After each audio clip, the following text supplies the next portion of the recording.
حضرت عبداللہ بن ابی ملیکہ نے عقبہ بن الحارث کے واسطے سے نقل کیا کہ عقبہ نے ابو وہاب بن عزیز کی لڑکی سے نکاح کیا، تو ان کے پاس ایک عورت آئی اور کہنے لگی کہ میں نے عقبہ کو اور جس سے اس کا نکاح ہوا ہے اس کو دودھ پلایا ہے، نہ تو انہیں کبھی مجھے بتایا ہے۔ یہ سن کر عقبہ نے کہا، مجھے نہیں معلوم کہ تو نے مجھے دودھ پلایا ہے اور نہ تو نے کبھی مجھے بتایا ہے۔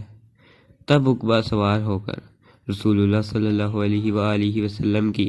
خدمت میں مدینہ منورہ حاضر ہوئے اور آپ سے اس کے متعلق دریافت کیا، تو آپ صلی اللہ علیہ وآلہ وسلم نے فرمایا، کس طرح تم اس لڑکی سے رشتہ رکھو گے حالانکہ اس کے متعلق یہ کہا گیا۔ تب عقبہ بن حارث نے اس لڑکی کو چھوڑ دیا اور اس نے